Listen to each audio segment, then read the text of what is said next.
এখানে কি করেন? এই হিসাব করতেছি একটা।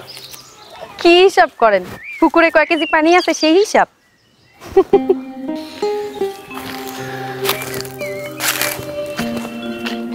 পুকুরে কয় কেজি পানি আছে এটা কেউ হিসাব করতে পারবো? পুষ্করিটা অনেকদিন ধরে এমনি পয়রা আছে, টাকার অভাবে কোনো কাম করতে পারতেছি না। তাই ভাবছি এখন পুকুরে মাছ চাষ করুন। ওইটাই চিন্তা করতেছিলাম যে খরচাপাতি কত পড়বো। বাবা, বাজারে রেস্টুরেন্ট দিবেন, পুকুরে মাছ চাষ করবেন, তা হঠাৎ এত টাকার পিছনে ছুটলেন যে? বয়স যতই হোক, একটা শিক্ষা না আমার হয়ে গেছে, এই দুনিয়া বহুত খাতারনাক জায়গা। টাকা ছাড়া কোনো দাম নাই। টাকা আছে সবাই তোমার মূল্য দিব, টাকা নাই কেউ কিচ্ছু জিগাইব না। তা সবাই কিন্তু টাকা চায় না, কেউ কেউ কিন্তু সম্পর্কেরও মূল্য দিতে চায়।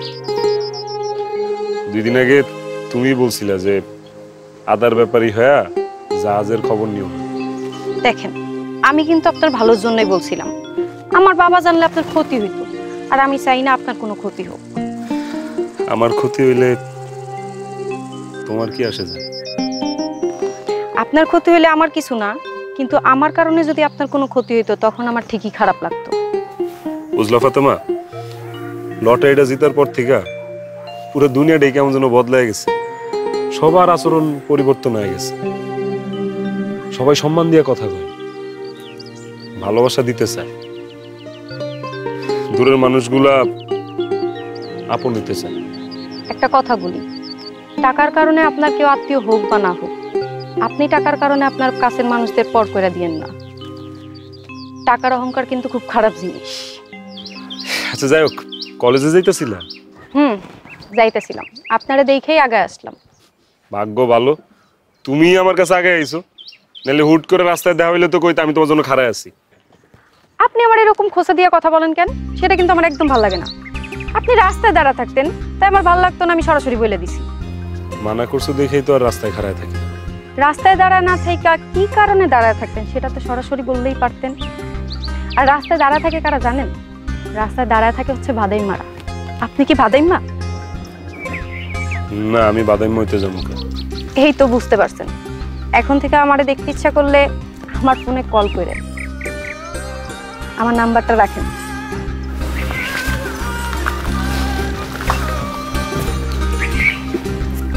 জিরো 1 3 1 4 0।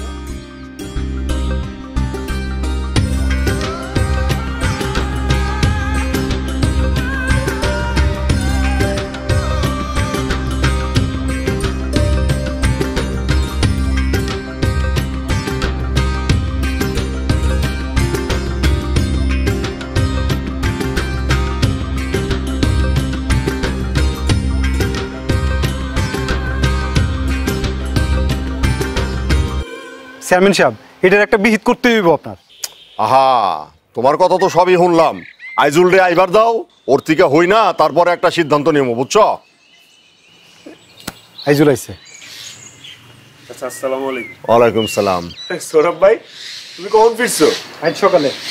মাহাজনের দেখা করছো? মাহাজন তো তোমার খুঁজতেছে। হ্যাঁ, রিক্সার টাকা ফেরত দাও না এখনো? তুই টাকা দিলেই তো আমি মহাজনের টাকা ফেরত দিব। টাকা ফেরত দিব মানে? বুঝলাম না। ভান করস, আমার টাকা আমারে দে। কিসের টাকা? আহা, থামো তোমরা, কি শুরু করলা? বাবা আইজুল, সোহরাব কইতেছিল যে তুমি যে লটারি জিতছো সেইটার মালিক নাকি সোহরাব। আমার লটারির টিকিট সৌরভ ভাই নিব কেন? চেয়ারম্যান সাহেব, ওই মিথ্যা কথা কইতাছে। ওই নিজে আমার কাছ থেকে লটারি কাইটা নিছে। সৌরভ ভাইয়ের কাছে আমি টাকা পাইতাম, আমার দোকানে আর বাকি আছিল। সে নিজের হাতে তার লটারির টিকিট আমার 10 টাকার বিনিময়ে বিক্রি করছে। ঠিক আছে, আমার টিকিট আমি বেচুন। এনে তো 10 টাকা। এখন দিলে তো এমন না সৌরভ ভাই, তুমি রেজাল্ট বাইরে হওয়ার আগে কি লিখে ফেরত নিলা না? এখন এই লটারি আমার। শোনো সোহরাব, আইজুল যেটা কইছে সেটা সঠিক কইছে। টিকিট বিক্রি করে দেওয়ার পরে আর সেই টিকিটের উপরে তোমার দাবি থাকার কথা না। চেয়ারম্যান সাহেব, আমি বিচার মানি না। আমার উপরে কিন্তু আপনারা জুলুম করতেছেন, আমি কেস করবো। শোনো সোহরাব, কেডা কার উপরে জুলুম করতেছে সেইটা আমি খুব ভালো কইরাই জানি। আর এই লটারির টিকিটের মালিক আইজুল, তুমি না, বুঝছো? এই লটারির একটা টাকাও তুমি পাইবা না। আর কেসের ভয় দেখাইতেছো? আরে মিয়া, তুমি নিজেই তো রিক্সা চুরির মামলায় ফাইসা আছো, আগে সেইটার মীমাংসা করো। তা নাইলে কখন ফুটটুস করে লাল ঘরে ঢুইকে যাইবা, দিশাও পাইবা না, বুঝছো? ঠিক আছে, এখন তুমি যাও। আচ্ছা, সব ঝামেলা করবা। আইজুল, আহো বাবা, তোমার লগে একটু কথা আছে।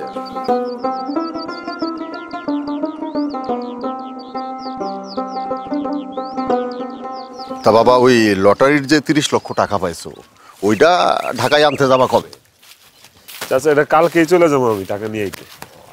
আর ওই সোহরাবের বিষয়টা নিয়ে তুমি একদম টেনশন করো না, আমি তো আছি তোমার সাথে। জি চাচা। আর শুনলাম তুমি নাকি ওই বাজারে একটা রেস্টুরেন্ট দিতেছো। জি চাচা, ওই চায়ের দোকানটা বেচে দিছি, আর বাজারের মধ্যে ভালো একটা অবস্থান দেখা একটা রেস্টুরেন্ট দিতে চাইতেছি। পুরান পুকুরটার মধ্যে মাছ চাষের চিন্তা ভাবনা করছি। ভালো ভালো ভালো, খুব ভালো। তা বাবা, ওই বিয়ে শাদীর ব্যাপারে কি ভাবতেছো? না মানে আহা, লজ্জা পাহনের কিছু নাই। আর তাছাড়া তোমার বাবা আর আমি খুব কাছের বন্ধু আছিলাম, বুঝছো? হঠাৎ করে তোমার বাবাটা মইরা গেল, আমাকে দুই পরিবারের মধ্যে দূরত্বটাও বাইরা গেল। এখন আমি তোমার বাবার মতোই, তুমি আমার কাছে সব কিছু মন খুইলা কইতে পারো। হ চাচা, বাবা মরে যাওয়ার পরেও তো আপনি আমাকে দেখাশোনা করছেন। আমি তো সারা জীবন তোমাকে দেখাশোনা করতেই চাই। এখন তুমি যদি রাজি থাকো, তাইলে আমাকে দুই পরিবারের মধ্যে আত্মীয়তা হইতে সমস্যাটা কি? আর তাছাড়া আজ হোক আর কাইল হোক আমার মাইয়া ফাতেমার তো বিয়া দিতেই হইব। তুমি যদি এখন হক হও, তাহলে আমার আর কোনো আপত্তি নাই বাবা। চাচা, আমি একটু মায়ের লগে কথা কয়ে তারপর আপনারা জানাই।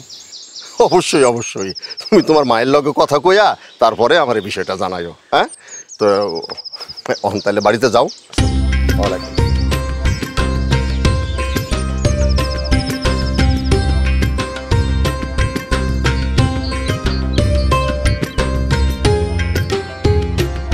সবই তো বুঝলাম, এখন তোর ইচ্ছা কি? তোমার যেটা ইচ্ছা আমারও সেইটাই ইচ্ছা। ফাতেমারে আমার বেশি পছন্দ না। কি কো মা, ফাতেমা কত সুন্দর, টুকটুকু একটা মাইয়া। কি সে সুন্দর রে, গায়ের রংটা তো ততটা ফর্সা না, কেমন জানি সামনে সামনে দেখা যায়। মা, ফাতেমা ধবধবা সাদা। ফর্সা না হয় বুঝলাম, কিন্তু নাকটা জানি কেমন বুসা। তুমি ভালো করে ওর দেয়া হয়নি, ওর নাক ঠিকই আছে। আর সবার নাকি তোমার মতো এরকম চোখ খাওয়াবে? সবই যখন তোর পছন্দ, তাহলে আমার জিজ্ঞাস কে? তুমি মা, তোমার একটা পছন্দ থাকতে পারে না? দেখ, আমি তোরে পেটে ধরছি না, আমার পুলার কি পছন্দ না সেটা তো আমি ভালো করেই জানি। আমি আসলে একটু তোর সাথে দুষ্টামি করলাম। ফাতেমারে যে আমার কি পছন্দ। আচ্ছা মা। হ মা, তাহলে তুমি একটু মুসলিম চাচার লগে কথা কইবা। আচ্ছা গো মনি। আমার মা লক্ষ্মী মা। পাগল ছেলে।